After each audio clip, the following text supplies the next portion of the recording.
आइए देखते हैं 2 से 8 फरवरी के बीच में वृषभ राशि के लोगों का समय कैसा चलने वाला है, आने वाला समय आपके लिए कैसा रहेगा। तो सबसे पहली बात, इस पूरे राशिफल का जो सार है, आने वाला ये वीक और आने वाले कुछ दिन नया घर खरीदने के हिसाब से, नया वाहन खरीदने के हिसाब से बहुत ही पॉजिटिव है। राशिफल अपनी जगह है, भाग्य अपनी जगह, प्रयास आपको करना पड़ेगा। अगर आपकी कोशिश है कि मुझे नया घर मिल जाए, आपकी कोशिश है कि मैं कोई नई गाड़ी खरीद लूँ और लंबे समय से योग नहीं बन पा रहा, तो आने वाला ये सप्ताह उसकी शुरुआत करेगा और आने वाला 1-2 महीने का जो समय है इस मामले में बहुत पॉजिटिव रहने वाला है। इसके अलावा शुक्र और बुध, ये 2 ग्रह इसी वीक में राशि चेंज करेंगे और आपके लिए बहुत महत्वपूर्ण होने जा रहे हैं। 4 ऐसे क्षेत्र हैं जिनमें आपको शुक्र और बुध के अमेजिंग रिजल्ट्स मिलेंगे। इसके बारे में हम बात करेंगे। क्या सावधानी रखनी है, क्या प्लस पॉइंट है, क्या माइनस पॉइंट है, इन सब के बारे में विचार होगा। बस आप वीडियो में कंटिन्यू बने रहिए। तो देखिए, सबसे पहले जैसा कि मैंने आपको बताया कि एक राशि परिवर्तन अभी हुआ है। 3 तारीख को बुध कुंभ राशि में आ जाएंगे मकर राशि से निकल के, और 5 तारीख को शुक्र कुंभ राशि में आ जाएंगे मकर राशि से निकल के। वृषभ राशि वालों के लिए शुक्र और बुध, ये 2 बहुत महत्वपूर्ण प्लेनेट हैं। शुक्र आपकी खुद की राशि के मालिक हैं और बुध आपके परम मित्र ग्रह हैं। वृषभ राशि के जितने भी लोग हैं उनके लिए सबसे पहले जो बुध का राशि परिवर्तन है वो द्वितीयेश और पंचमेश का राशि परिवर्तन है। बुध यहाँ 2nd हाउस और 5th हाउस के मालिक हैं और सीधे जा रहे हैं कुंभ राशि में 10th हाउस में। त्रिकोण भाव के स्वामी का सबसे मजबूत केंद्र में जाना, अपने मित्र की राशि में जाना, मित्र के साथ जाना, और वहां ऑलरेडी पहले से एक मित्र विराजमान है। आप सोच सकते हैं कितनी मजबूत स्थिति है। क्या होगा? सबसे पहला जो पॉजिटिव फल आपको देखने को मिलेगा वो है सेविंग्स के मामले में।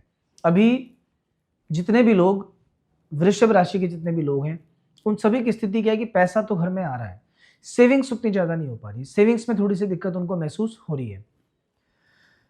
धन के स्थान में बृहस्पति जब बैठ जाते हैं तो ऐसा कहते हैं स्थान हानि करो जीवन। कभी कभी वो धन की हानि भी कर सकते हैं और स्पेशली पैसा खर्चा भी आपका हो सकता है। तो अभी क्या होगा, जैसे ही बुध 11th हाउस और 10th हाउस में आ जाएंगे 11वीं राशि के अंदर, सेविंग्स बढ़ने लगेंगी, बरकत होने लगेगी, मां अन्नपूर्णा का आशीर्वाद आप पे रहेगा, खर्चे थोड़े से कम होंगे। 5th हाउस के लॉर्ड का 10th हाउस में जाना मतलब आकस्मिक धन लाभ की स्थिति, क्योंकि 5वां घर होता है सडन पैसा आने का। ये संतान का घर होता है, अध्यात्म का भाव होता है, अचानक पैसे का घर होता है, बुद्धि और मैनेजमेंट का भाव होता है। तो आपकी बुद्धि और आपके मैनेजमेंट से आपको फायदा मिलेगा। जो लोग इवेंट्स का काम करते हैं, इवेंट मैनेजमेंट का जिनका काम है, उनको विशेष तौर पे फायदा मिलेगा। फाइनेंस के फील्ड में जिनका काम है बैंकिंग या फाइनेंस, उन लोगों के लिए आने वाला 1-2 महीना बहुत खास है। अगर आप शेयर मार्केट का काम करते हो या इस टाइप की किसी भी चीज में इन्वेस्टमेंट का आपका काम है जहां से अचानक पैसा आता है, शेयर मार्केट, कमोडिटी मार्केट, कोई और पैसा कहीं से आने वाला ऐसी जगह, रियल एस्टेट, वहां से भी पैसा कमाने के नए नए चांस आपके बनेंगे। बुध जो है ये कमीशन की भी ग्रह है, मतलब बुध जो है ये मिडिल मैन वाली भूमिका जो होती है ना, वो बुध प्रधान व्यक्ति निभाते हैं। तो ऐसा कोई भी काम जहां कुछ कमीशन का काम है, ना इन्वेस्टमेंट है आपका, ना मैन्युफैक्चरिंग है, केवल कमीशन, कोई सर्विस के बदले में या किसी काम के बदले में, इससे इसको मिलवाया, लाइजनिंग का काम है, बदले में कमीशन, ऐसे सभी लोग जो ये काम करते हैं उनके लिए बहुत अच्छा समय आने वाला है अभी। नेक्स्ट, शुक्र का राशि परिवर्तन भी हो रहा है, क्योंकि शुक्र भी 9वें भाव से निकल के 10वें घर में आ चुके हैं। शुक्र लग्नेश है और षष्ठेश है। ध्यान रखना, स्वास्थ्य बेटर होगा। 10वां घर होता है पद प्रतिष्ठा का, मान सम्मान बढ़ेगा। नौकरी में जहां आपकी सर्विस है वहां माहौल थोड़ा सा अच्छा मिलेगा। कोई बड़ा महत्वपूर्ण जिम्मेदारी वाला काम आपको दिया जा सकता है। लेकिन वर्क प्लेस पे किसी को पैसे उधार मत देना। जहां पे आप काम करते हो अपने जो कलीग्स हैं, पैसे उधार देना और लेना, अभी दोनों चीजें खराब है। उससे आपके रिश्ते बिगड़ेंगे और वो पैसा जल्दी से आप चुका नहीं पाओगे। किसी फीमेल से आपको सहायता मिल सकती है। हो सकता है आपके जो बॉस हैं वो चेंज हो जाए, कोई फीमेल आ जाए, आपके लिए फायदेमंद हो। या आपकी टीम में जो फीमेल मेंबर्स हैं वो सभी आपके लिए बहुत खास रहने वाले हैं, उनके भाग्य का फायदा भी आपको मिलेगा। अभी वाइफ के सहयोग से भी कोई बढ़िया काम आपका बन सकता है, ऐसा कुछ भी हो सकता है। अभी मंगल और सूर्य की पोजीशन वो की वो है, भाग्य स्थान में मंगल है, मतलब भाग्य की सहायता तो मिल रही है आपको। लेकिन सहायता अपनी जगह पे, कर्म आपको करना पड़ेगा। मेहनत करोगे अगर तो ये मंगल और सूर्य दोनों आपको फायदा देंगे। सरकार से, सरकारी लोगों से, पुलिस, फौज, ऐसे लोगों से, इन सब से मंगल लाभ देता है। कोई भी जो लोग डिफेंस सर्विसेज में हैं, अभी उनका बेस्ट टाइम चल रहा है। किसी भी तरह की डिफेंस सर्विस में आप हो, प्रमोशन का, इंक्रीमेंट का कोई एग्जाम आपको देना है, बैंकिंग के फील्ड में जो लोग हैं उनको प्रमोशन के लिए कोई एग्जाम देना है, तो उसका जो रिजल्ट अभी आएगा ना वो आपके फेवर में आने के चांस ज़्यादा है। ध्यान क्या रखना है? ध्यान सबसे पहले देखो, अपने मन से थोड़ा सा असंतोष जो है ना उसको निकाल दो आप।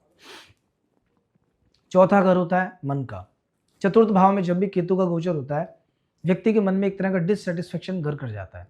उसको असंतोष होता है परिवार से, परिवार के लोगों से, धन से, अपने काम से, वर्क प्लेस से, सभी से। राहु 10वें घर में महत्वाकांक्षी तो बनाते हैं, लेकिन ये असंतुष्टि का भाव भी देते हैं। जिस जगह आपका जॉब है, हो सकता है परफॉर्मेंस आपकी सिर्फ इसलिए गिर जाए कि आपको काम पसंद नहीं है। तो इस चीज़ से थोड़ा सा बाहर आने की आवश्यकता है। काम जब चेंज होगा तब हो जाएगा, लेकिन मन लगा के आप काम करो। माता पिता के स्वास्थ्य का अभी खास ध्यान रखना। थोड़ी सी भी लापरवाही करना आपके लिए अभी खराब है। जरा सी लापरवाही थोड़ी सी भारी पड़ सकती है आपके लिए। एक और बात,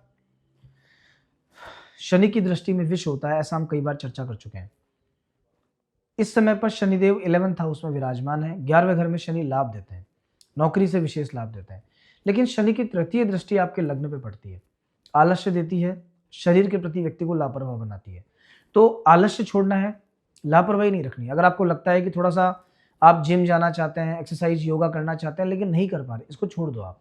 ये आदत को बदलना आपके लिए अति आवश्यक है, वरना शनिदेव 1.5 साल अभी और यहाँ रहने वाले हैं। जब तक ये रहेंगे वेट बढ़ा देंगे, शरीर का हालचाल बिगाड़ देंगे पूरा आपका, नई नई स्वास्थ्य संबंधी परेशानियां क्रिएट हो सकती हैं। और यहाँ पंचम पे भी दृष्टि है, तो शनि पेट को भी खराब कर देता है। तो इसलिए थोड़ा एक्सरसाइज वगैरह आपको इस समय पे बहुत आवश्यक है।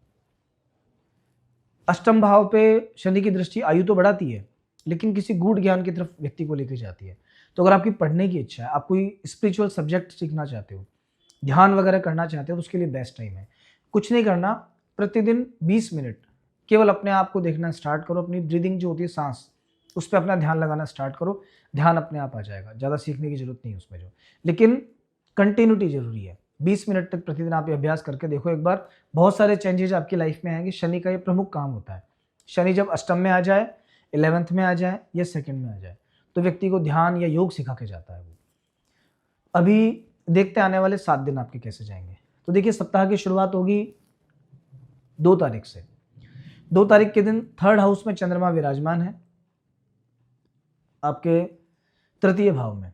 तृतीय भाव में जो चंद्रमा बैठते हैं, ये स्व राशि के चंद्रमा है। मेहनत का पूरा फल मिलेगा। मेहनत करने के लिए आप प्रयत्नशील भी रहोगे, मन में उत्साह रहेगा, शरीर आरोग्य से युक्त रहेगा। मतलब बीमारियां, परेशानियां जो पहले होंगी वो मिट जाएंगी फिलहाल आपकी। 3 तारीख और 4 तारीख, इन 2 दिनों में चतुर्थ भाव में चंद्रमा है, चौथे घर का चंद्रमा, वो भी केतु के साथ। ये बहुत खराब स्थिति है।